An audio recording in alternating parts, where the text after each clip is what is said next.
لا حول ولا قوة إلا بالله العلي العظيم. أعوذ بالله من الشيطان اللعين الرجيم. بسم الله الرحمن الرحيم.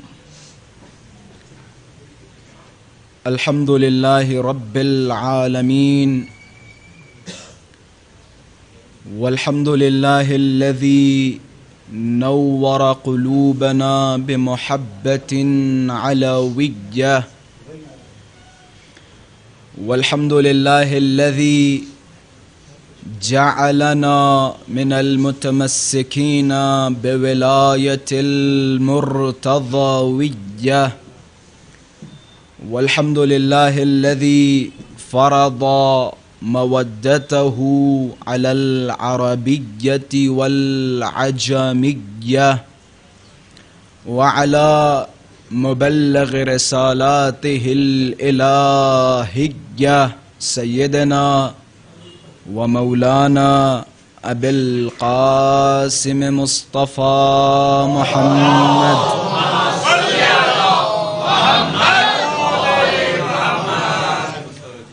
اللهم عجل لوليك الفرج والعافية والنصر، واجعلنا من أعوانه وأنصاره.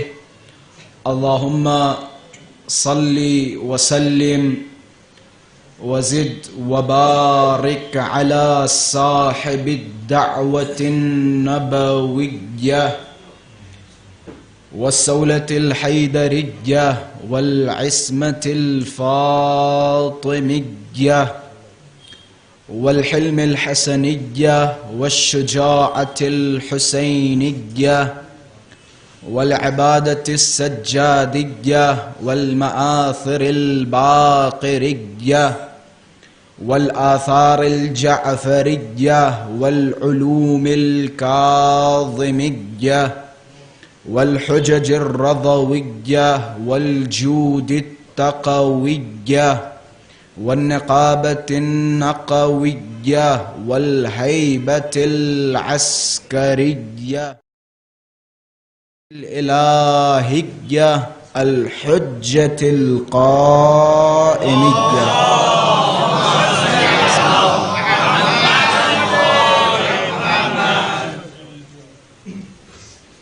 أما بعد، فقد قال الله تبارك وتعالى في محكم كتابه ومتقن خطابه.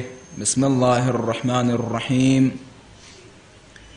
إنا نحن نحيي الموتى ونكتب ما قدموا وآثارهم وكل شيء أحصيناه في إمام مبين. صدق الله. اللهم صل على محمد وآل محمد.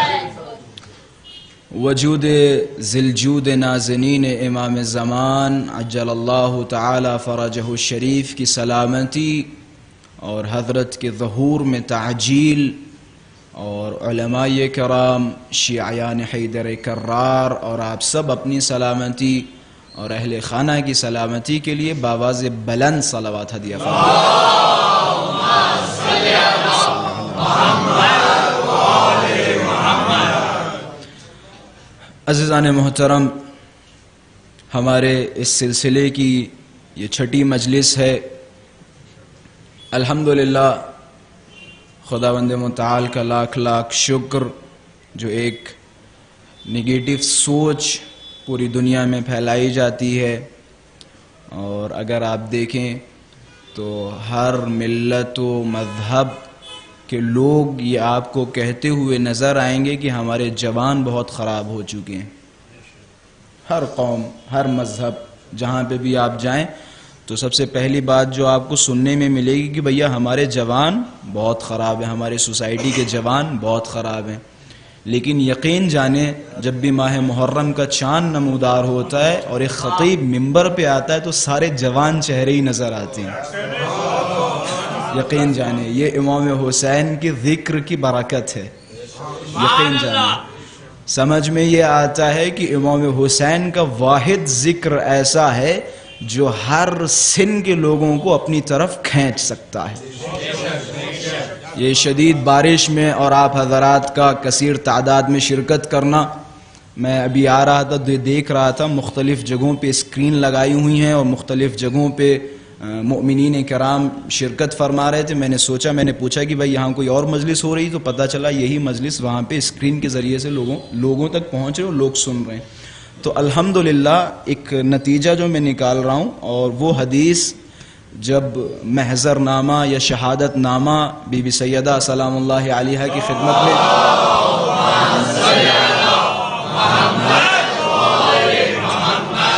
جب حضرت نے بتایا کہ تمہارے اس فرزند کو کربلا میں بھوکا و پیاسا شہید کر دیا جائے گا، تو جناب سیدہ نے ایک سوال کیا تھا، بابا کیا کوئی بھی ان کے ساتھ نہیں ہوگا کہ جو کچھ ہوں گے سارے کے سارے حسین کے ساتھ کربلا کی جلتی ہوئی ریت پہ شہید کر دیے جائیں گے؟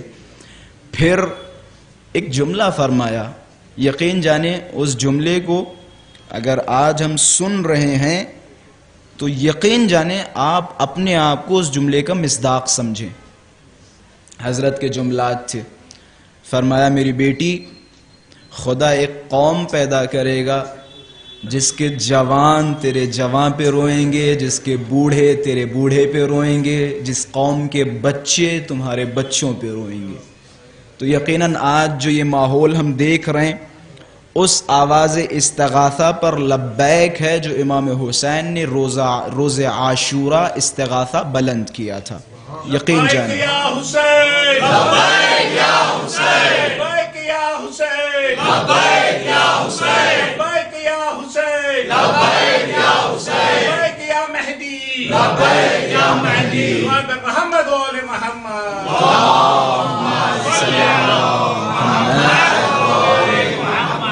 خداوند متعال ہماری قوم کے تمام جوانوں کو سلامت رکھ، اور جس طرح جوانوں کے دلوں میں شوق امام حسین پیدا ہو رہا ہے پروردگارہ اسی طرح آئندہ آنے والی نسلوں میں شوق امام حسین پیدا ہوتا رہے.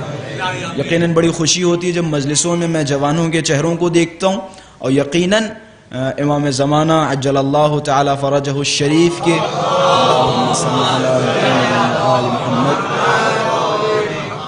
خداوند متعال کی بارگاہ میں دعا گو ہوں. یقیناً مجلسوں میں کی ہوئی دعائیں قبول ہوتی ہیں، خدا کی بارگاہ میں ان ہاتھوں کو بلند کر کے دعا کرتے ہیں، پروردگارہ ان جوانوں کو لشکر امام زمان میں شامل و شریک فرما.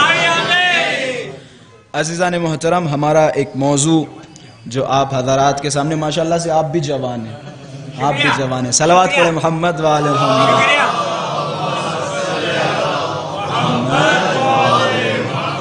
آپ کے اندر ماشاءاللہ سے جوانوں سے زیادہ جوش ہے، یقین جانے. ایک صلوات پڑھیں محمد وآل محمد.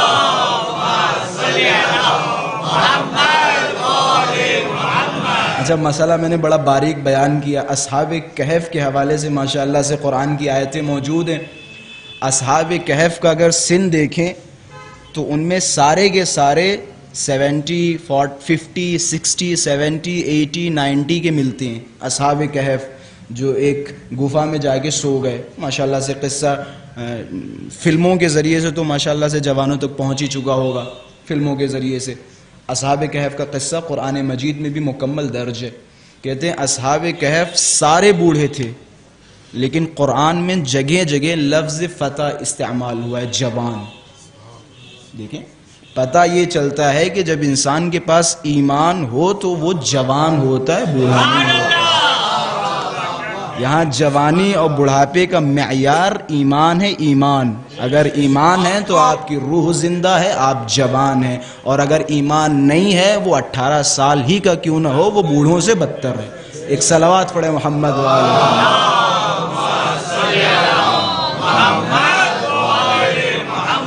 تو عزیزان محترم، ہمارا ایک موضوع علوم آل محمد، اور جن میں فضائل کے مختلف دروازے آپ حضرات کے سامنے کھولنے کی کوشش کی. انہی دروازوں میں سے ایک دروازہ جو فی الحال ہماری مجلسوں میں کھولا، باب اعجاز امیر المؤمنین کے معجزات، جن میں سے بعض معجزات، بعض سمندر کا ایک قطرہ، حالانکہ اس سے بھی کم آپ حضرات کے سامنے وہ معجزات کی تلاوت کا شرف حاصل ہوا. آج بھی میں اسی کی ایک کڑی کو آپ حضرات کے سامنے بیان کروں گا، لیکن اس سے پہلے ایک سوال ہے. ظاہر سی بات ہے، ممکن ہے حالانکہ مخالفین تشیع کے ذہنوں میں یہ سوال زیادہ ایجاد ہوتے ہیں، اور آج کل ممکن ہے بعض ہمارے شیعہ برادران میں بھی یہ سوال پیدا ہو جائیں کہ بھائی قرآن میں جگہ جگہ یا خود اسی مجمع میں مجھ سے کہے کہ قبلہ جہاں جگہ جگہ خدا یا جو آیت کی تلاوت آپ کر رہے ہیں، اسی آیت میں خدا مردے کو زندہ کرنا اپنی طرف منسوب کر رہا ہے. انا نحن نحیی الموتى، ہم ہیں جو مردوں کو زندہ کرتے ہیں. اور آپ ابھی جتنے معجزات پڑھ رہے ہیں وہ امیر المؤمنین کے حوالے سے کہ علی مردہ زندہ کرتے ہیں، ہے یا نہیں؟ ممکن ہے اسی سوال کو پیش کیا جائے، اسی سوال کو بیان کیا جائے. تو اس کے حوالے سے میں ایک مختصر گفتگو آپ حضرات کے سامنے، پھر میں اپنے موضوع کو کنٹینیو کروں گا.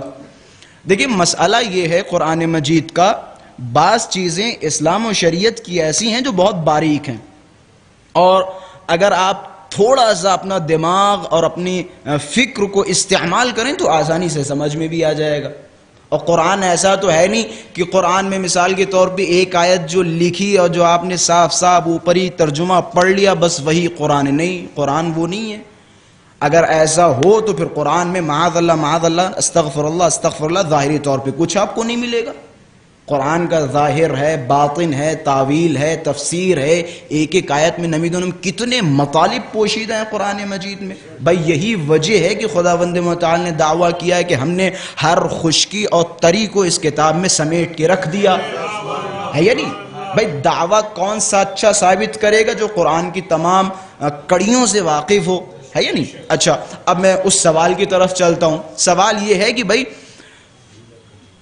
خدا قرآن میں کہہ رہا ہے کہ بھائی زندہ ہم کرتے ہیں، رزق ہم دیتے ہیں، پیدا ہم کرتے ہیں، بارش نازل ہم کرتے ہیں. لیکن شیعہ کہتے ہیں کہ بھائی علی بھی مردہ زندہ کرتے ہیں، علی بھی رزق دے سکتے ہیں. شیعہ کہتے ہیں. اب بھائی مسئلہ تو پھنس رہا ہے یہاں پہ، اب اسے حل کیسے کیا جائے؟ تو میں نے کہا بھائی چھوٹی سی مثال آپ حضرات کی خدمت میں پیش کروں گا اور آپ حضرات کی سماعتوں کی طرف میرے کچھ جملات مخاطب ہو رہے ہیں. بے شک قرآن میں خداوند متعال نے ان تمام چیزوں کی نسبت اپنی طرف دی ہے، لیکن اسی کے ساتھ ساتھ اگر میں آپ سے سوال کروں کہ بھائی آپ کی روح قبض کون کرتا ہے تو آپ خود جواب دیں مجھے. کون کرتا ہے؟ بھائی روح کون نکالتا ہے؟ بھائی سمپل آسان سا سوال آپ کی خدمت میں پیش کر رہا ہوں. آپ تو کہہ رہے ہیں خدا کہہ رہا ہے مارتے ہم ہیں، زندہ ہم کرتے ہیں. پھر یہ جگہ جگہ حدیثوں میں کہاں سے آ گیا کہ ملک روح کھینچتے ہیں؟ بھائی ماں کے شکم میں کہتے خدا نے فرشتوں کو معین کیا جو ماں کے شکم میں بچہ بناتے ہیں. بھائی خدا تو کہہ رہا بچہ ہم پیدا کرتے ہیں. بھائی غور فرمائیے گا، الفاظ میں غور کیجئے گا، بڑی اوپر کی باتیں ہیں، کوئی ڈیپلی باتیں نہیں ہیں، کوئی سخت باتیں نہیں ہیں کہ ایک طرف تو خدا کہہ رہا سب کچھ ہم کرتے ہیں، دوسری طرف اگر آپ دیکھیں تو یہ آسمان کون سنبھالے ہوا ہے؟ ملک. جنت کون سنبھالے ہوا ہے؟ ملک. پیدا کون کر رہا ہے؟ ملک. ماں کے شکم میں بنا کون رہا ہے؟ ملک. روح کون کھینچ رہا ہے؟ ملک. سوال و جواب کون کر رہا ہے؟ ملک. کہتے خدا نے کچھ فرشتوں کو معین کیا ہے جو رزق بانٹتے ہیں. بس جملوں پہ غور کیجئے گا. اب میں ایک اور سادہ سوال، یہ سوال اپنے ذہنوں میں رکھیے گا کہ ایک طرف خدا کہہ رہا مارتے ہم ہیں، زندہ ہم کرتے ہیں، رزق ہم دیتے ہیں. دوسری طرف جب ہم روایات و احادیث میں جاتے ہیں تو یہ سارے کے سارے کام خدا ملک کی طرف منسوب کر رہا ہے. اب جملہ میرا سنتے جائیے اور اپنے ذہنوں میں سمائیے. ایک طرف تو یہ ہو گیا، اب آیتیں ہیں دوسری طرف. میرا آپ سے سوال ہے، اب بتائیں مجھے ملک افضل ہیں یا معصومین؟ بھائی ایک چھوٹا سا سوال جو شیعوں کا عقیدہ ہے، ملائکہ افضل ہیں یا اہل بیت؟ اہل بیت. ٹھیک ہے نا. ہمارا عقیدہ تو یہ ہے کہ ملائکہ ان کے دروازے پہ آتے ہیں، جھولا جھلاتے ہیں. بھائی ہمارا عقیدہ تو یہ ہے کہ ملائکہ ان کے دروازوں پہ غلامی کرتے ہیں، ہے یا نہیں؟ اچھا میں نے کہا کہ بھائی آپ کہہ رہے ہیں کہ سب کچھ خدا کرتا ہے، جب میں نے کہا بھائی ان حدیثوں کا کیا کرو گے جہاں یہ صاف صاف لکھا ہے کہ روح ملک کھینچتا ہے، روح ملک پھونکتا ہے، تو عجب نہیں سامنے والا مجھے جواب دے رہا ہے قبلہ بے شک یہ ملائکہ کام انجام دیتے ہیں لیکن خداوند متعال کی اجازت سے. میں جملے پہنچا رہا ہوں، خداوند متعال کی اجازت سے. تو میں نے ہاتھوں کو جوڑا، میں نے کہا مسلمانوں ہم کیا کچھ اور کہہ رہے ہیں؟ ہم بھی تو یہی کہہ رہے ہیں کہ علی مار بھی سکتے ہیں، علی پیدا بھی کر سکتے ہیں خدا کی اجازت سے. بھائی ہمارا بھی عقیدہ تو یہی ہے نا، ہمارا عقیدہ بھی یہی ہے کہ امیر المؤمنین کے پاس جو کچھ اختیارات ہیں وہ خدا داد ہیں، خداوند متعال کے اذن سے یہ سارے کام کر سکتے ہیں. اچھا ملائکہ ایک کام اللہ کی اجازت سے کر سکتے ہیں اور امیر المؤمنین نہیں کر سکتے، یہ آپ کی غلط فہمی ہے. اچھا جب تک رسول اللہ رہے امیر المؤمنین نے خوب معجزات دکھائے، خوب معجزات دکھائے. اب جب رسول اللہ اس دنیا سے چلے گئے اب لوگوں میں چیمی گوئیاں ہونے لگیں کہ وہ جو کچھ معجزات دکھاتے تھے وہ کالی کملی والے کی چادر کا کمال تھا، وہ رسول اللہ کا کمال تھا، وہ رسول اللہ کا کمال تھا، کالی کملی والے کا کمال تھا کہ علی کے پاس ذاتاً کچھ نہیں ہے. خوب باتیں اڑی. اچانک ایک دن کیا ہوا کہ خبر ملی کہ فلاں صاحب مر گئے. قبیلہ کوفے پہنچا کہ ہمارے قبیلے کا یہ جوان مر گیا ہے اور ہمیں پتہ کرنا ہے اس کا قاتل کون ہے، کہ ہمیں پتہ کرنا ہے اس کا قاتل کون ہے. یہ معجزہ مدینۃ المعاجز میں لکھا ہوا ہے. کہتے ہیں ہمیں پتہ کرنا ہے اس کا قاتل کون ہے. امیر المؤمنین نے کہا اے کوفے والو سارے جمع ہو جاؤ، آج میں دکھاتا ہوں مردہ زندہ کیسے کیا جاتا ہے. کہ سارے جمع ہو جاؤ. اب سارے جمع ہو گئے، چاروں طرف سے گھیر لیا کہ سلمان تم بھی آؤ، بوزر تم بھی آؤ، قمبر تم بھی آؤ، آج علی مردہ زندہ کرے گا.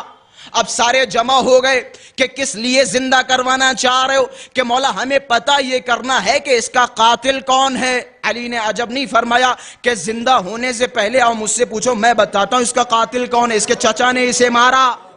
بھائی میں پہلے ہی بتایا دے رہا ہوں اس کا چچا نے اسے مارا. کہ نہیں مولا ہم اسی کی زبان سے سننا چاہتے. اچھا جب سامنے شخصیت جیسی ہوتی ہے ویسے ہی ڈیمانڈ ہوتے ہیں. سامنے ہے امیر المؤمنین، اب ڈیمانڈ بھی کرو تو کوئی بڑی کرو کہ مولا ہم انہی کی زبان سے سننا چاہتے. خوبصورت جوان کو لٹایا گیا تابوت میں، خوبصورت جوان، لمبی لمبی زلفیں. اب تابوت پہ جوان لیٹا ہوا ہے. اب امیر المؤمنین منبر سے اترے، جوان کہ بدن سے اپنا ہاتھ مس کیا. بس جملے سنیے گا، ید اللہ ہے، یہ اللہ کا ہاتھ ہے. کہتے جوان کے بدن سے علی نے اپنا ہاتھ مس کیا. اب وہ خوبصورت جوان تابوت سے اٹھا، السلام علیکہ یا امیر المؤمنین. بس جملے آخر تک پہنچ رہے. مردہ زندہ ہو گیا. اب جب مردے کو زندہ کیا یہاں دیکھیں دو فرقے بن گئے.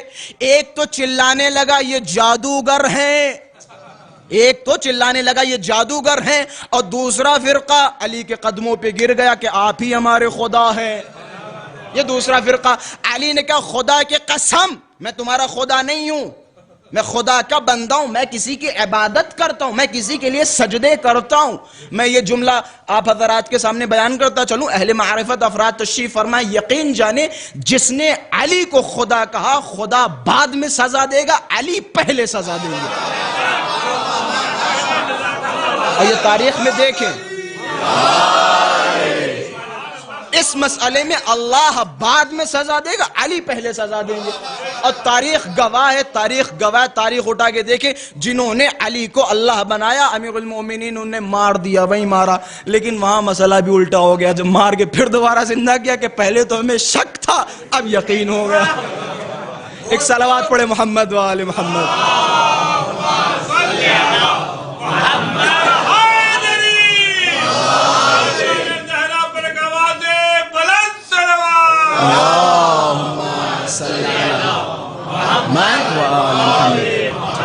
یہ جاہل تھے، یقین جانے جاہل تھے، دنیا کے پست ترین افراد، جاہل افراد.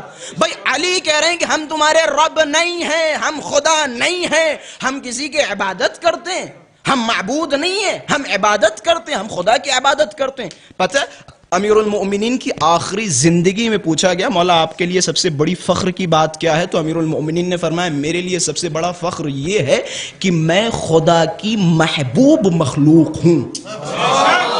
خدا کی محبوب مخلوق، پسندیدہ مخلوق. خدا نے ایک بہترین ایک پیاری سی چیز پیدا کی جس کا نام ہے علی ابن ابی طالب. خدا کی محبوب مخلوق کا نام علی ابن ابی طالب ہے. تو خلاصہ اس مسئلے میں دیکھیں بڑی حساسیت ہے، اس مسئلے میں بڑی حساسیت ہے. امیر المؤمنین کو خود پسند نہیں ہے، امیر المؤمنین کو خود پسند نہیں ہے. اچھا ہمارا دعویٰ تو محبت علی کا ہے نا. محبت کا مطلب کیا؟ معشوق کے نقش قدم پہ چلنا. اب بھائی جس چیز سے معشوق نے روک دیا، اب یہ بے وقوف عاشق ہوگا جو اس چیز کے چکر میں پڑے گا، ہے یا نہیں؟ بے وقوف عاشق ہوگا. عاشق و معشوق کے مسئلے ماشاءاللہ سے بہترین طریقے سے سمجھتے نا. معشوق اگر کوئی حکم دے تو وہ عاشق ہے کیا جو معشوق کی بات نہ مانے. ایک صلوات پڑھے محمد و آل محمد. اچھا بات ابھی مکمل نہیں ہوئی، بات ابھی باقی ہے. علی نے مردہ زندہ کیا. اب جب علی نے مردہ زندہ کیا تو یہاں دو گروہ پیدا ہوئے. ایک جو علی کو جادوگر کہہ رہے ہیں جنہیں ہم اپنی زبان میں کہہ سکتے ہیں مقصر، اور دوسرے جو علی کو اللہ کہہ رہے ہیں جنہیں ہم اپنی زبان میں کہہ سکتے ہیں غالی. اچھا دیکھیں میں نے کہا نا محب قال و مبغض غال، دونوں دیکھیں قالی اور غالی دونوں غلط ہیں، دونوں غلط ہیں. قالی پہ بھی لعنت اور غالی پہ بھی لعنت. میں بارہا کہتا ہوں غالی پہ بھی لعنت اور مقصر پہ 2 مرتبہ لعنت، 2 مرتبہ لعنت. یہ میں ہمیشہ کہتا رہتا ہوں. بھائی وہ ایک طرف ہے جو امیر المؤمنین کو خدا بنا رہے ہیں، خدا کی لعنت ہو ان پر، اور ایک طرف ہیں جو اتنے گر چکے ہیں کہ علی کو اپنے جیسا سمجھ رہے ہیں. یہ خود گر چکے ہیں جو علی کو اپنے جیسا سمجھ رہے ہیں. خلاصہ امیر المؤمنین نے جب مردہ زندہ کیا تو یہاں 2 گروہ پیدا ہوئے. علی ولی اللہ کے نعرے لگانے والے جو اصل افراد تھے وہ ابو ذر و سلمان و مقداد تھے کہ نہیں مولا یہ معجزہ ہے، یہ معجزہ ہے، امیر المؤمنین کا معجزہ ہے. نہ علی رب ہے، نہ خدا ہے، اور نہ ہی ہم جیسے ہیں. ٹھیک ہے یہ معجزہ ہے. اچھا اب جو وہاں پہ اس معجزے کا انکار کر رہے تھے، اس معجزے کا انکار کر رہے تھے کہ جو کہہ رہے تھے کہ بھائی یہ جادوگر ہیں، یہ جادو ہے، نمیدونم بنی ہاشم سے بہتر معاذ اللہ کون جادو جانتا ہے. امیر المؤمنین نے کوفے والوں کو اپنے پاس بلایا. دیکھیں یہ دلیل کوئی خطیب نہیں دے رہا ہے، منبر کوفہ کا خطیب دے رہا ہے، خود دلیل دے رہا ہے. اپنے مردہ زندہ کرنے پہ خود مولا دلیل دے رہے ہیں. اب ضرورت نہیں کہ کوئی خطیب یہ دلیل دے آکے کہ علی مردہ زندہ کر سکتے ہیں یا نہیں، کوئی ضرورت نہیں. خود مولا متقیان نے دلیل دی. کہتے کوفے والوں کو جمع کیا کہ کوفے والوں قریب آؤ. سب کو بلایا کہ قرآن پڑھتے ہو؟ کہ ہاں مولا قرآن پڑھتے ہیں. کہ قرآن میں تم نے قصہ پڑھا جناب موسیٰ کے دور کا؟ کہ کون سا قصہ؟ کہ بنی اسرائیل میں ایک آدمی مر گیا اور مرنے کے بعد کہا ایک گائے لے کے آؤ، گائے لے کے آئی گئی. پھر قرآن کی آیت موجود ہے کہ خداوند متعال نے فرمایا فَقُلْنَا اضْرِبُوهُ بِبَعْضِهَا. پھر موسیٰ کی طرف وحی نازل ہوئی اے موسیٰ گائے کے حصے کو اس مردے سے مس کر دو. اب جیسے ہی گائے کے حصے کو مردے سے مس کیا گیا مردہ زندہ ہو گیا. ارے کوفے والوں قرآن بھی پڑھتے ہو اور قرآن پہ غور نہیں کرتے؟ اگر گائے مردے سے مس ہو تو مردہ زندہ ہو جائے اور علی ولی اللہ علی مس ہو. کہ کوفے والوں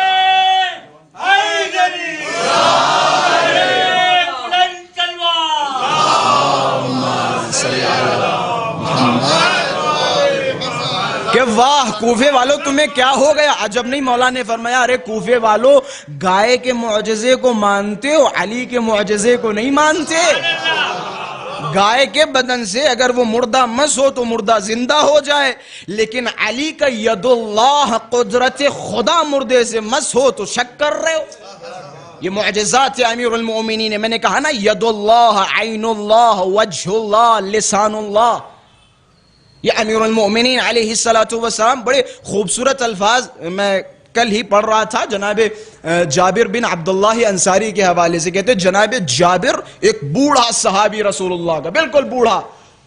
اتنا بوڑھا کہ امالی مفید میں یا امالی صدوق میں ظاہراً لکھتے ہیں، کہتے اتنے زیادہ بوڑھے ہو گئے تھے جناب جابر بن عبداللہ انصاری بنی امیہ و بنی عباس کے دور میں کہ اولاً تو جناب جابر بن عبداللہ انصاری کی آنکھوں کی روشنی چلی گئی تھی، ایک دومن یہ جو پلکیں ہیں یہ پلکیں جھک گئی تھیں، ثالثاً یہ جو اوپر کا گوشت تھا یہ گوشت لٹک کے آنکھ کے سامنے آ گیا تھا، اتنے زیادہ ضعیف ہو گئے تھے، اتنے زیادہ ضعیف ہو گئے تھے۔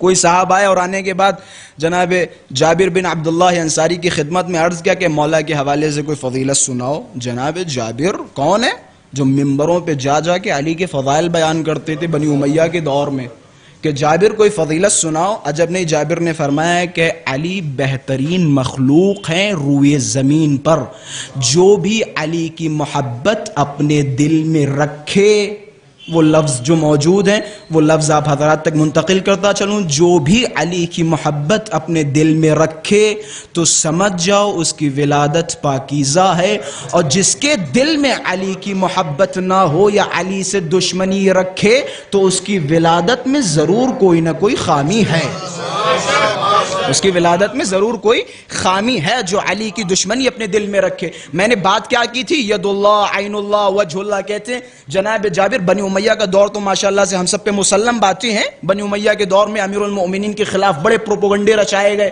اور خوب ممبروں سے علی کو برا بھلا کہا گیا، اتنا زیادہ کہ یقین جانے کئی مجلسیں رکھی جائیں جہاں یہ بنی امیہ کے کرتوت بیان کیے جائیں، اتنے سخت اور اتنے غلیظ کرتوت انہوں نے انجام دیے۔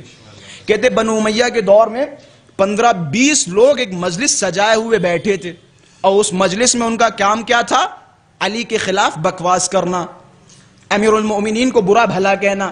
کہتے جناب جابر کا گزر ہوا، میں جملے نقل کر رہا ہوں اہل معرفت کے لیے، ید اللہ، عین اللہ، وجہ اللہ اپنے ذہن میں رکھیے گا، اور عین اللہ، وجہ اللہ، ید اللہ کی تفسیر الحمدللہ ایک حد تک آپ حضرات کے سامنے بیان کی جا چکی ہے، تو ان تمام الفاظوں کو اپنے ذہن میں رکھیے گا۔ جناب جابر کا گزر ہوا، اب جب جناب جابر نے اس محفل کی طرف نظر ڈالی تو کیا دیکھتے ہیں کہ یہ سارے کے سارے لوگ علی کے خلاف بکواس کر رہے ہیں، علی کو برا بھلا کہہ رہے ہیں۔ عجب نہیں، جناب جابر ان کے پاس گئے، خاموش ہو جاؤ، خبردار، تم لوگ کیسے لوگ ہو، کیسے دین پہ پابند لوگ ہو، کیسے دین کی پیروی کرنے والے ہو کہ جس کی پرستش کرتے ہو، جس خدا کو مانتے ہو اسی خدا کو گالیاں دے رہے ہو۔ بس جملے اپنے ذہن میں رکھیے گا کہ جس خدا کو مانتے ہو اسی خدا کو گالیاں دے رہے ہو، کہ اے جابر ہم علی کو گالیاں دے رہے ہیں، علی کو برا بھلا کہہ رہے ہیں، خدا کو برا بھلا نہیں کہہ رہے ہیں۔ عجب نہیں، جناب جابر آگے بڑھے، کیا تم نے رسول اللہ سے نہیں سنا؟ رسول اللہ نے ہمیشہ ممبروں سے فرمایا من سب علی فقد سبنی ومن سبنی فقد سب اللہ، جس نے علی کو برا بھلا کہا اس نے مجھے برا بھلا کہا، اور جس نے مجھے برا بھلا کہا اس نے خدا کو برا بھلا کہا۔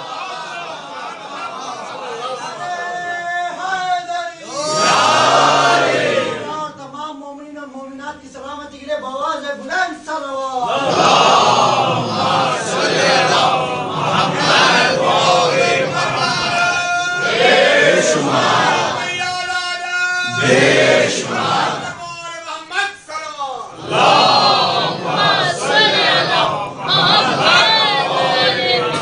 کہ جس کو مانتے ہو اسے گالیاں دے رہے ہو، تم خدا کو گالیاں دے رہے ہو۔ بھائی جس نے امیر المؤمنین کو برا بھلا کہا گویا اس نے خدا کو برا بھلا کہا، گویا اس نے خدا کی مخالفت کی۔ بھائی یہ جملے حدیثوں کے جملے، خلاصہ کلام اہل بیت علیہم الصلوۃ والسلام، یہ جو الفاظ بار بار بیان کیے جا رہے ہیں، ید اللہ، عین اللہ، وجہ اللہ، یہ سارے الفاظ اگر آپ غور کریں، تدبر کریں تو ان پہ اشرے درکار ہیں سمجھانے کے لیے۔ یہ ان کے کام یعنی خدا کے کام، خداوند متعال نے انہیں اختیار کیا، خداوند متعال نے انہیں اپنی مرضی سے نوازا، خداوند متعال نے انہیں اجازت دی، یہ سارے امور انجام دے سکتے ہیں، یہ سارے امور انجام دے سکتے ہیں۔ ایک صلوات پڑھے محمد وآل محمد کی ذات۔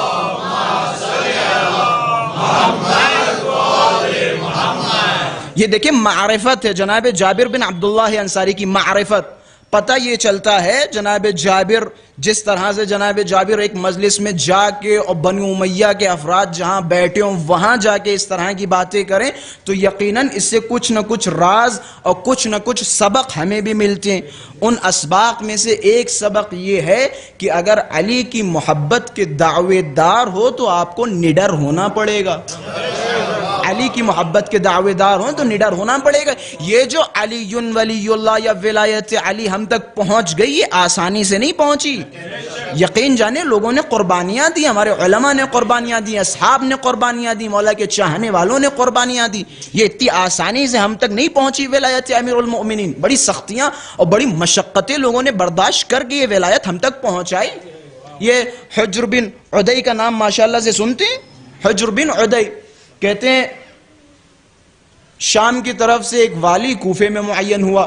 جب والی شام کی طرف سے ایک والی کوفے میں معین ہوا، اب جیسے وہ کوفے میں پہنچا تو اس نے پہلے ہی دن منبر پہ چڑھ کے امیر المؤمنین کے خلاف بولنا شروع کیا۔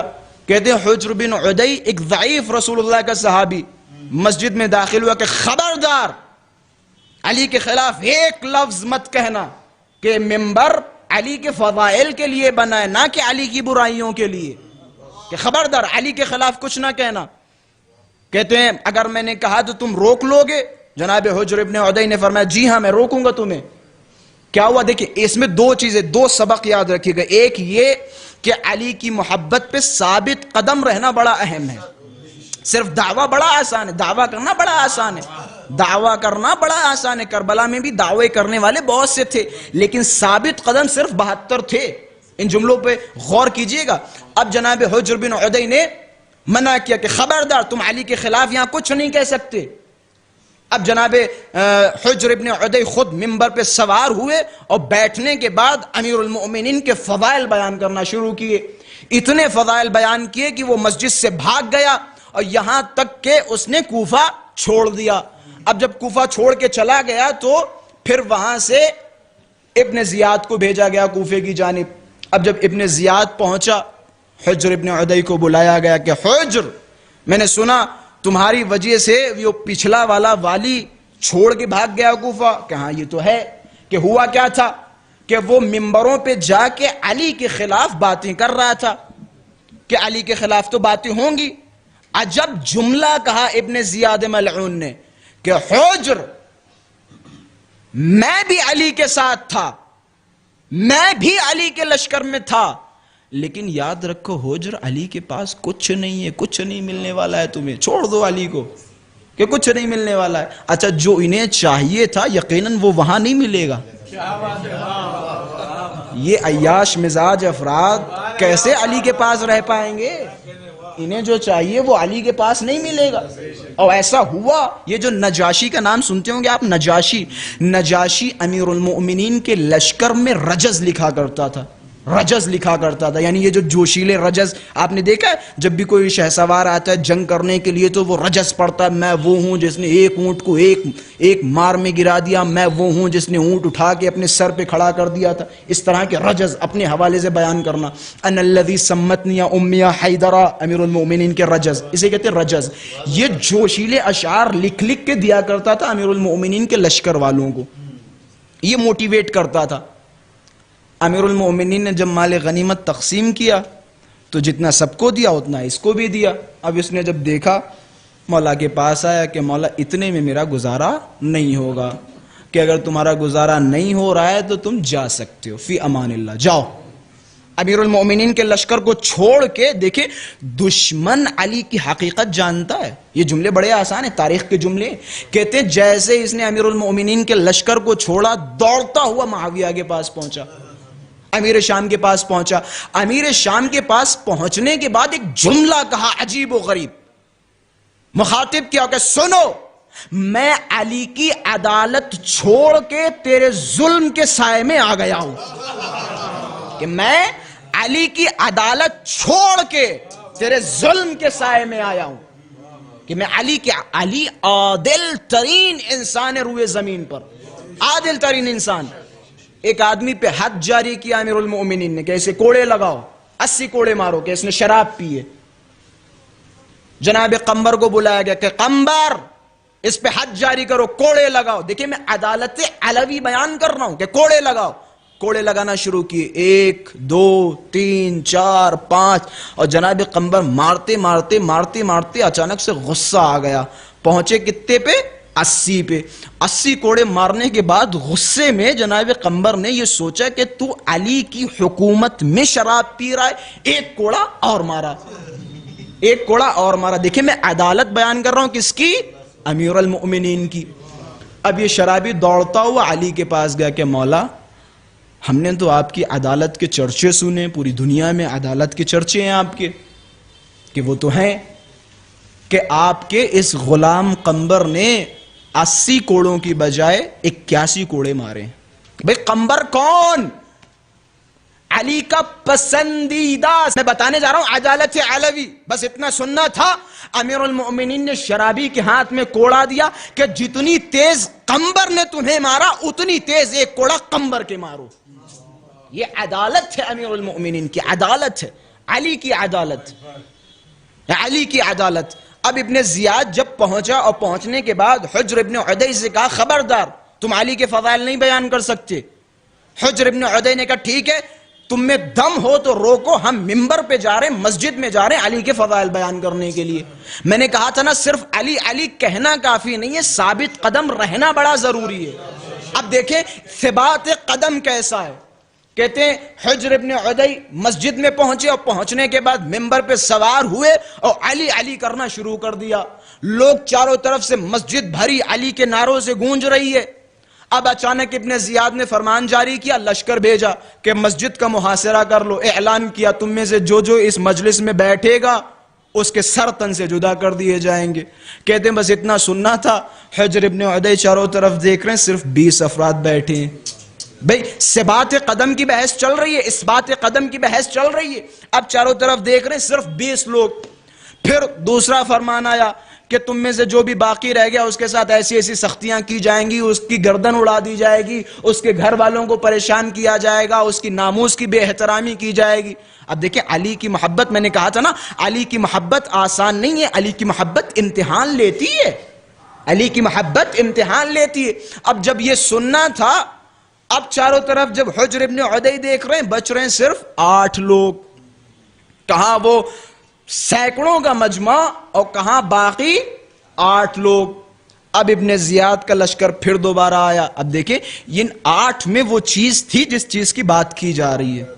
اب اس نے اعلان کیا کہ تم میں سے جو بھی باقی رہے گا اس کا سر قلم کر دیا جائے گا. اب یہاں پہ یہ بیٹھے 8 لوگوں نے رضایت کا اظہار کیا کہ آؤ بسم اللہ، اگر علی کی محبت میں گلا کٹتا ہے تو ہم کٹوانے کو تیار ہیں. کہ آؤ کاٹو، کہ کاٹو آ کے گلے. کہ سب کو گرفتار کیا گیا، سب کے گلے کاٹ دیے گئے. اب جب باری آئی کس کی؟ حجر ابن عدی اور ان کے بیٹے کی. میں معرفت کی عظیم منزلوں پہ لے کے جا رہا ہوں. مجھے نہیں پتا ہے آپ کو کس طرح کے فضائل میں لذتیں آتی، لیکن یقین جانے ہمارے لیے اس سے بڑے کوئی فضائل اہل بیت نہیں ہیں. یقین جانے حجر ابن عدی اپنے بیٹے کو، جوان بیٹے کو اپنے ساتھ لیے اور زنجیریں بندھی ہوئی ہیں ہاتھوں میں. کہ کوئی وصیت ہے؟ کہ 3 وصیت ہیں. کہ پہلی وصیت یہ ہے کہ مجھے ان زنجیروں کے ساتھ ہی دفن کر دینا. عجب نہیں جناب حجر ابن عدی اپنے ذہن میں یہ سوچتے ہوں تاکہ روز محشر انہی زنجیروں میں شام میں بیٹھے لعی کو جکڑوں. کہ پہلا مجھے ان زنجیروں کے ساتھ ہی دفن کر دینا. دوسری وصیت کہ میں مرنے سے پہلے 2 رکعت نماز پڑھنا چاہتا ہوں. اب دیکھیں تیسری وصیت کیا. یہ جو پوری قصہ میں نے بیان کیا صرف اس نقطے کے لیے. حجر ابن عدی نے کہا ابن زیاد میری تیسری وصیت یہ ہے کہ مجھے مارنے سے پہلے میری آنکھوں کے سامنے میرے بیٹے کو مار. قربان جاؤں جملے پہ. میں کہوں گا حجر کیا وجہ ہے؟ دنیا کا کوئی ایسا باپ ہو سکتا ہے جو اپنے بیٹے کا کٹتا ہوا سر دیکھے؟ عجب نہیں جناب حجر ابن عدی فرمائے کہ میں جاننا چاہتا ہوں اور میں اس یقین پہ مرنا چاہتا ہوں کہ میرا بیٹا علی کی محبت میں شہید ہوا. کہ کہیں ایسا نہ ہو کہ میرے مرنے کے بعد جب میری موت کا خوف اس کے دماغ پہ طاری ہو جائے تو وہ علی کے راستے سے بھٹک جائے. لہٰذا میں چاہتا ہوں میری آنکھوں کے سامنے میرا بیٹا مارا جائے تاکہ میں اطمینان سے علی پہ جان قربان کر سکوں. یہ محبت ہے, یہ محبت ہے. دیکھیں یہ محبت ہے اہل بیت علیہم السلام کے لیے. میں نے کہا نا علی کی محبت آسان نہیں ہے, بڑی سخت علی کی محبت ہے, بڑی سخت علی کی محبت ہے. بڑا اچھا شعر اہل سنت کے ایک بہت بڑے عالم دین فرماتے ہیں ماذا لقینا من علی, کہ علی کی محبت میں کیا کیا دیکھنا پڑا. اگر علی سے محبت کرو تو وہب دنیانا, تو ہماری دنیا تباہ و برباد ہو رہی, اور اگر علی سے دشمنی رکھو تو آخرت تباہ و برباد ہو رہی ہے. کہ خدا نے علی کی محبت کے ذریعے عجیب و غریب امتحان لیا ہے لوگوں کا. یہ علی کی محبت آسان نہیں ہے. یہ جو ہمیں محبت علی ملی ہے یہ آسانی سے نہیں ملی, بڑی مشقتوں سے ہم تک یہ علی ولی اللہ کا کلمہ پہنچا ہے. اب اس کی حفاظت ہم سب کی ذمہ داری ہے. ایک صلوات پڑھے محمد و آل محمد.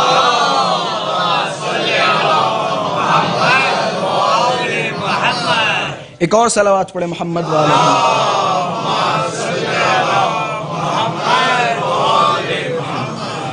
ایک اور صلوات پڑھے.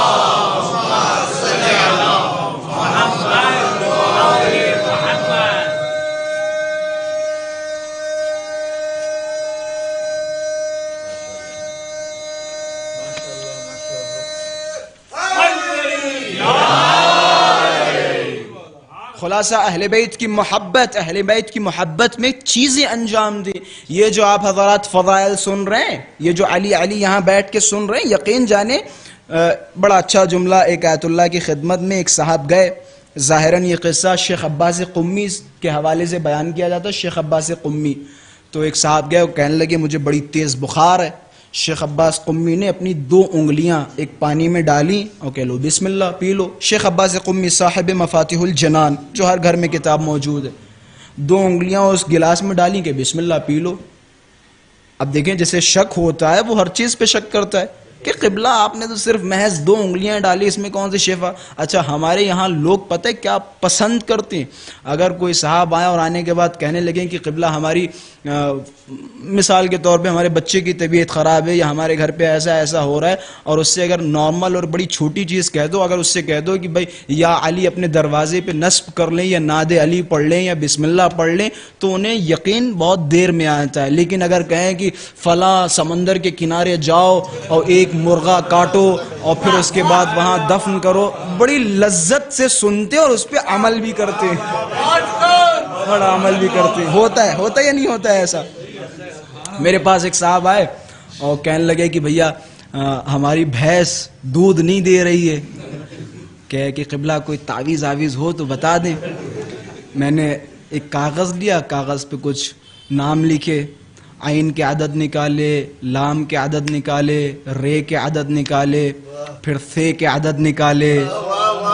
نہیں سمجھ رہے ہیں, میں نے عدد نکالے کچھ لوگوں کے اور سامنے لعنت لکھی اور وہ کاغذ میں نے دے دیا. میں نے کہا بسم اللہ جا کے بھینس کے باندھ دیں. اتفاق سے کچھ دنوں کے بعد آیا کہ قبلہ بہترین دودھ دے رہی ہے بھینس. یقین جانے یہ تعویذ ہے, یاد کر لیں تعویذ ہے. ایک صلوات پڑھے محمد والے.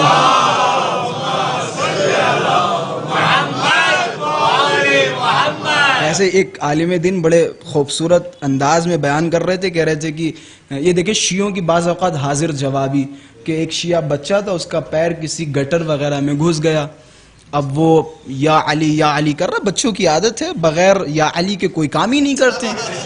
اب وہ پیر نکالنے کی کوشش کر رہا ہے, وہ پیر نہیں نکل رہا ہے. تو سامنے سے ایک صاحب آگے کہ دیکھا میں کہتا تھا علی مدد نہیں کرتے, کہ پھر کیا, کہ یا فلاں کہو. تو اس نے یا فلاں کہا, پیر نکل گیا. اب بچے نے کہا بھائی مجھے پتہ ہی نہیں تھا, علی کی جگہ تھوڑی نہ ہے یہ انہی کی جگہ ہے. ایک صلوات پڑھے محمد و آل محمد. تو الحمدللہ یہ جو لعنت کا اثر ہے, یقین جانے لعنت کا اثر بہت زیادہ ہے. اور یہی وجہ ہے, آیت اللہ بہجت کی خدمت میں ایک صاحب آئے اور آنے کے بعد کہنے لگے قبلہ پہلے لعنت ہے یا صلوات, کہ پہلے لعنت ہے, پہلے لعنت بعد میں صلوات. کہ سب سے چھوٹی دلیل آیت اللہ بہجت بیان کر رہے ہیں کہ سب سے چھوٹی دلیل یہ ہے کہ زیارت عاشورہ میں پہلے 100 مرتبہ لعنت ہے، پھر 100 مرتبہ صلوات، کہ یہ سب سے چھوٹی. اور اس سے بھی چھوٹی بتاتا چلوں، اصلاً بغیر لعنت قرآن کی شروعات کسی عمل کی شروعات نہیں ہوتی. پہلے کیا کہتے ہیں؟ اعوذ باللہ من الشیطان الرجیم بسم اللہ الرحیم. پہلے شیطان سے پناہ مانگتے ہیں، پھر اللہ کی عبادت کرتے ہیں، اللہ کا نام لیتے ہیں. یہ جو کلمہ لا الہ الا اللہ، اس میں بھی پہلے تبرہ ہے، بعد میں تولا ہے. لا الہ، کوئی اللہ نہیں سوائے اللہ کے، ایک اس جملے میں ہی تبرہ ہے. تو پہلے تبرہ ہے، بعد میں تولا ہے. وہ انسان جو علی کی محبت میں تو سرشار ہے، علی علی علی علی کر رہا ہے، لیکن جب دشمنوں کی بات آتی ہے نا، قبلہ ان کو ان کے حال پہ چھوڑ دو، تو ایسے لوگوں کو ان کے حال پہ چھوڑ دو. ایک صاحب آئے مولا کی خدمت میں، اب مجھے نہیں پتا اردو کی اصطلاحیں کتنی جانتے ہیں، اور ماشاءاللہ سے تقریباً ابھی تک جو مجھے احساس ہوا ہے ماشاءاللہ سے بہترین اردو بولنے والے ہیں اور اردو سمجھنے والے ہیں. ایک صاحب آئے ہمارے پہلے امام کی خدمت میں، آنے کے بعد کہنے لگے مولا ہمیں آپ سے بھی محبت ہے اور فلاں صاحب سے بھی محبت ہے، کہ ہمیں آپ سے بھی محبت ہے اور فلاں صاحب سے بھی محبت ہے. قربان جاؤں مولا کے جملے پہ، کیا نزاکت ہے جملے میں. جیسے ہی حضرت نے سنا، جب انہوں نے کہا ہمیں آپ سے بھی محبت ہے اور فلاں صاحب سے بھی محبت ہے، عجب نہیں، حضرت امیر نے فرمایا انت الاعور، تم کانڑے ہو. میرے خیال سے لفظ کانڑا بعض لوگوں کے لیے سخت پڑ گیا. ایک ہوتا ہے اندھا اور ایک ہوتا ہے کانڑا. اندھا اسے کہتے ہیں جس کی دونوں آنکھیں خراب ہوں، اور کانڑا اسے کہتے ہیں جس کی ایک آنکھ صحیح ہو اور ایک آنکھ خراب ہو. حضرت نے کیا فرمایا؟ انت الاعور، تم کانڑے ہو، کہ یا تو دونوں آنکھیں ٹھیک کر لو، کھل کے ہماری طرف آ جاؤ، یا اندھے ہو جاؤ، کھل کے ان کی طرف چلے جاؤ. کہ یا تو کھل کے ہماری طرف آ جاؤ یا کھل کے ان کی طرف. یہ منافقت والا کھیل مت کھیلو. ہمیں ان سے بھی محبت ہے، ان سے بھی محبت ہے. ایسے لوگوں کی مثال ٹھیک ویسی ہی ہے.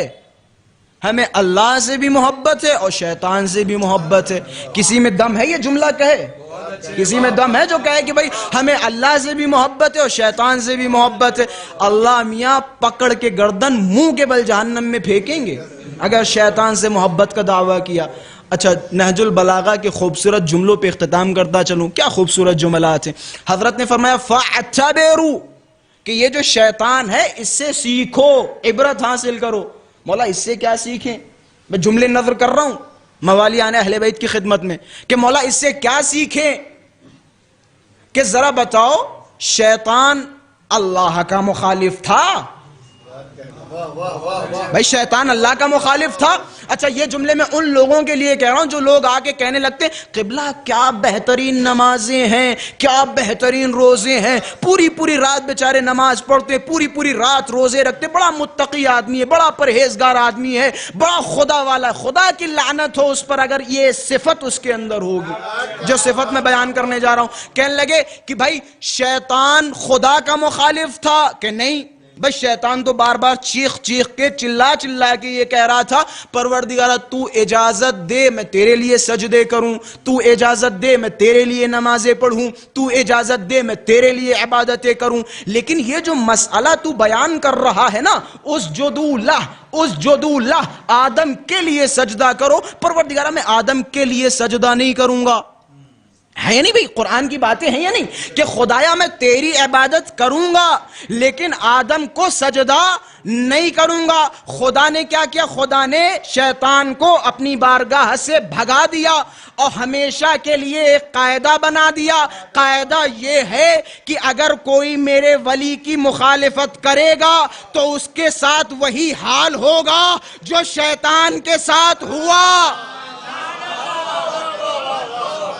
بھائی اب اگر کوئی انسان یہ کہے، اب کوئی انسان کہے کہ ہمیں اللہ سے بھی بڑا پیار ہے اور رسول اللہ سے بھی بڑا پیار ہے، لیکن ہم علی کی امامت کو نہیں مانتے یا ہم علی کی محبت کو نہیں مانتے، تو ان کے سامنے ہاتھوں کو جوڑ کے اور بڑی آسانی سے کہہ سکتے ہیں کہ بھیا تمہارا حال وہی ہے جو شیطان کا ہوا تھا، تمہارا حال بھی وہی ہوگا جو شیطان کا ہوا تھا۔ تو یہ غلط روش ہے کہ بھئی ہمیں ان سے بھی محبت ہے اور ان سے بھی محبت ہے، نہیں، نور اور ظلمت ایک جگہ برابر نہیں ہو سکتی۔ اس دل میں یا تو آپ کے نور ہے یا تو اندھیرا۔ بھئی سورج اور چاند مل نہیں سکتے۔ مثال کے طور پہ یہ جو فلاں ٹائم ہو رہا ہے، اس ٹائم پہ آپ کو ہمیشہ سورج ہی نظر آئے گا، چاند ہی نظر آئے گا، سورج نہیں نظر آئے گا۔ ایک صاحب کہنے لگے کہ کوئی مسئلہ نہیں، کوئی ایشو نہیں، اگر کوئی ان سے بھی محبت کر رہا ہے ان سے بھی محبت کر رہا ہے۔ میں نے کہا بھئی ایشو کیسے نہیں؟ نور اور ظلمت کیسے ممکن ہے ایک قلب میں آ جائے؟ بھئی خداوند متعال نے ایک دل عطا کیا ہے، یا تو اس دل میں شیطان کے لیے محبت ہوگی یا خدا کے لیے محبت ہوگی۔ ایسا ہو ہی نہیں سکتا کہ بھئی کہیں کہ ہمیں خدا سے بھی محبت ہے اور شیطان سے بھی محبت ہے، ممکن ہی نہیں۔ ویلا پھر حضرت وحید آپ کے لیے جملہ ہوگا جو حضرت نے اس سے فرمایا کہ انتل اعور، تم کاڑے ہو، تمہاری ایک آنکھ تو ٹھیک ہے لیکن ایک آنکھ تمہاری خراب ہے، کہ یا تو تم ہماری طرف آ جاؤ یا تم ان کی طرف آ جاؤ۔ تو اہل بیت کی راہ میں ثبات قدم ہونا بڑا ضروری ہے، ثابت قدم ہونا بڑا ضروری ہے۔ اور کربلا میں یہ جو ہم تعریفیں سنتے ہیں اصحاب حسینی کی، اصحاب حسینی کی تعریف کی سب سے بڑی وجہ پتہ ہے کیا ہے؟ اصحاب حسین کی تعریف کی سب سے اہم وجہ ان کی استقامت، ان کا اڑا رہنا۔ کربلا میں بعض شخصیات کے لیے بار بار نامے آ رہے ہیں، کہہ رہے ہیں ہم تمہیں امان دے رہے ہیں، تم چھوڑ دو حسین کو، ہماری طرف آ جاؤ۔ دیکھیں جواب کیا دیا جا رہا ہے کہ ہم حسین کو اس عالم تنہائی میں چھوڑ دیں؟ ولایت قربانی مانگتی ہے۔ کربلا میں اگر اصحاب حسینی کامیاب ہوئے تو اس کی وجہ یہ ہے کہ اصحاب حسینی نے اپنے وجود کو امام پہ قربان کر دیا۔ نہ صرف یہ کہ اصحاب نے قربان کر دیا، بلکہ کربلا میں جو چھوٹے چھوٹے ننھے بچے تھے انہوں نے بھی اپنے آپ کو اپنے مولا، اپنے آقا حسین پہ قربان کر دیا۔ کربلا میں ایک 13 سال کا بچہ، میں اس سے پہلے کہ اس بچے کے جملے کو آپ کے سامنے نقل کروں، جناب موسیٰ کے قصے کو جانتے ہیں؟ جناب موسیٰ کے لیے جب خدا نے کہا کہ تمہیں مرنا ہوگا تو جناب موسیٰ موت سے گھبرا رہے ہیں، ڈر رہے ہیں۔ ملک آ رہا روح قبض کرنے کے لیے، جناب موسیٰ منع کر رہے ہیں کہ نہیں ہم ابھی مرنا نہیں چاہ رہے ہیں، موت سے گھبرا رہے ہیں، ڈر رہے ہیں۔ پھر ایک قبر بنائی گئی، قبر بنانے کے بعد جناب موسیٰ کو دھوکے سے اس میں لٹایا گیا، پھر جنتیں دکھائی گئیں، پھر جناب موسیٰ موت پہ راضی ہوئے۔ پتہ یہ چلتا ہے کہ موت ایک ایسی بلا کا نام ہے کہ جس سے انبیاء بھی ڈرتے ہیں۔ اب آپ کو اندازہ ہوگا کربلا کے اس نوجوان کے جملے کا۔ ایک 13 سالہ بچہ اپنے مولا، اپنے آقا کی خدمت میں آ رہا ہے، اور آنے کے بعد ہاتھوں کو جوڑ کے مولا کی خدمت میں عرض کر رہا ہے کہ مولا آپ سب کے نام گنا رہے ہیں، آپ کہہ رہے ہیں کہ عباس بھی مارے جائیں گے، اکبر بھی مارے جائیں گے، سب مارے جائیں گے، ارے مولا میرے آقا ذرا بتائیں کیا اس نامے میں میرا بھی نام ہے؟ عجب نہیں، امام نے فرمایا بیٹا تم ابھی چھوٹے ہو۔ عجب نہیں، جملہ فرمایا کہ ہاں چھوٹے ہو لیکن اس نام شہادت میں تمہارا بھی نام ہے اور تمہارے چھوٹے بھائی اصغر کا بھی نام ہے۔ بس اتنا سننا تھا۔ جناب قاسم نے ایک جملہ فرمایا کہ چچا کیا یہ ظالم خیموں تک آ جائیں گے؟ اللہ اکبر۔ خدا آپ کو کوئی غم نہ دے سوائے غم مظلوم کربلا کے۔ جناب قاسم کے مصائب ہے نا، آج گریہ نہیں کریں گے تو کب گریہ کریں گے؟ کہ اس میں تمہارا نام ہے. پھر ایک جملہ فرمایا کہ بیٹا قاسم ذرا بتا سکتے ہو کیف الموت عندک, تمہارے نزدیک موت کیسی ہے؟ بس اتنا سننا تھا. جناب قاسم نے فرمایا ارے چچا اگر موت آپ پر ہو تو احلا من العسل, تو شہد سے زیادہ شیریں ہوتی ہے. کہ مولا اگر موت آپ پر ہو, اگر قربانی آپ پر ہو تو شہد سے زیادہ شیریں ہوتی ہے. ہاں آزاد اور بس میں لے کے جا رہا ہوں آپ کو ان منزلوں کی طرف. روز عاشوراء جناب قاسم بار بار دوڑ دوڑ کے امام حسین کے پاس آ رہے, بار بار اجازت مانگ رہے. امام حسین جیسے ہی قاسم کو دیکھتے تھے فوراً رونے لگتے تھے. عجب نہیں جملہ فرماتے تھے ارے بیٹا قاسم تم تو میرے مظلوم بھائی کی آخری نشانی ہو, میں تمہیں مرنے کی اجازت کیسے دے دوں. روایتوں کے جملے ہیں جناب قاسم کی ماں بار بار کہہ رہی بیٹا جاؤ تو صحیح اپنے چاچا کے پاس اجازت لو. اب جب جناب قاسم کو اجازت نہیں ملی, مقتل کی کتابیں لکھتی ہیں کہ جناب قاسم کی ماں خیمے میں بیٹھی ہے, کیا دیکھتی ہیں کہ خیمے کے پیچھے سے رونے کی آوازیں آ رہی ہیں. کوئی بچہ ہے جو سسک سسک کے رو رہا ہے. اب جب خیمے کا دروازہ کھولا گیا تو کیا دیکھتی ہیں کہ جناب قاسم اپنے گھٹنے کو, اپنے سر کو گھٹنوں پہ رکھے ہوئے ہیں, سسک سسک کے رو رہے ہیں. ہاتھوں کو جوڑا کہ اماں میں چچا کے پاس جا رہا ہوں, چچا مجھے مرنے کی اجازت نہیں دے رہے. خدا آپ کی ان آوازوں پہ رحمت نازل فرمائے کہ چچا مجھے مرنے کی اجازت نہیں دے رہے. بس اتنا سننا تھا. جناب قاسم کی ماں نے فرمایا کہ بیٹا قاسم یاد ہے نا جب تمہارے بابا بستر مریضی پہ تھے, جب تمہارے بابا کا جگر کٹ کٹ کے تشت میں گر رہا تھا تو تمہارے بابا نے تمہاری آستین پہ ایک تعویذ باندھا تھا. ارے بیٹا قاسم اس تعویذ کو کھولو, اس سے سخت وقت کیا ہو سکتا ہے کہ تمہارا چچا عالم غربت میں چاروں طرف سے گھرا ہوا ہے. بس عزادارو جناب قاسم نے تعویذ کو کھولا. اب جب تعویذ کو دیکھا تو امام حسن کا خط ہے, آنکھوں سے لگایا اور لکھا ہوا تھا ارے بیٹا قاسم جب تم کربلا میں میرے مظلوم بھائی کو اکیلے دیکھنا, حالت غربت میں دیکھنا, جب تم دیکھنا میرا بھائی پیاسا ہے, غریب الوطن ہے, تو میرے بھائی کی مدد سے دریغ نہ کرنا. بس اتنا سننا تھا. قاسم دوڑتے ہوئے امام حسین کے پاس پہنچے. اب خط دکھایا, امام حسین نے خط کو دیکھا, زار زار رونے لگے. مدینے کی طرف رخ کیا کہ بھیا کتنی محبت ہے, اس عالم غربت میں بھائی کو تنہا نہ چھوڑا. رولے آزادر و قاسم کے مصائب ہیں کہ اس عالم غربت میں بھائی کو تنہا نہ چھوڑا. مقتل کی کتابیں لکھتی ہیں اپنے ہاتھوں کو اپنے دلوں پہ رکھے اور اس جملے کو تحمل کرے. مقتل کی کتابیں بیان کرتی ہیں کہ جناب قاسم کو امام حسین نے اتنی تیزی سے گلے لگایا اور اتنی تیزی سے گریہ کیا, فغشی علیہما, روتے روتے دونوں پہ غشتاری ہوا, زمین پہ گرے. جب غش سے افاقہ ہوا قاسم کو تیار کیا. اب کوئی بھی زرہ قاسم کے بدن پہ نہیں آ رہی, بغیر زرہ قاسم کو گھوڑے پہ سوار کیا.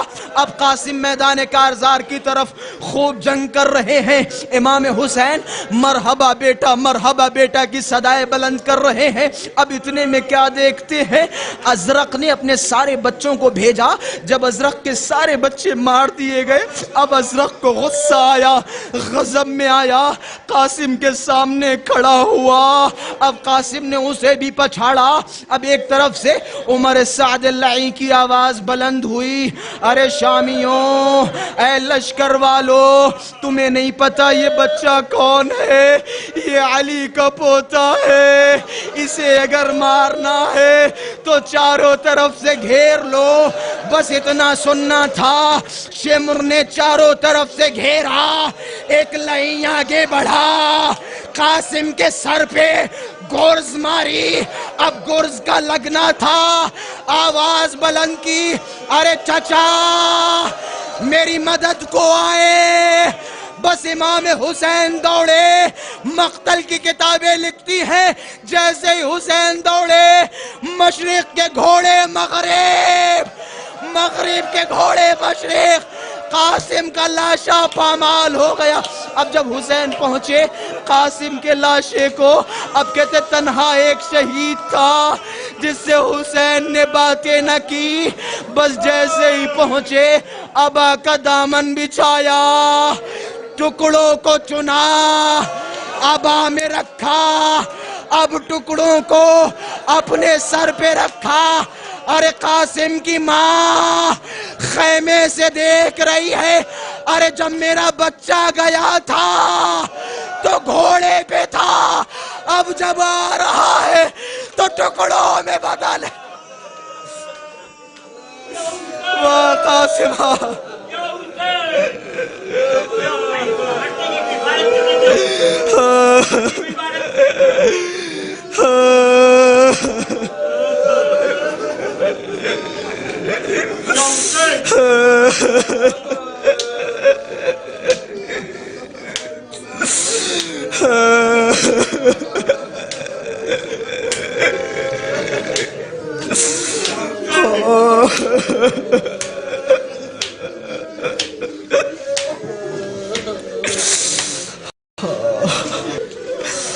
ألا لعنة الله على القوم الظالمين. إنا لله وإنا إليه راجعون.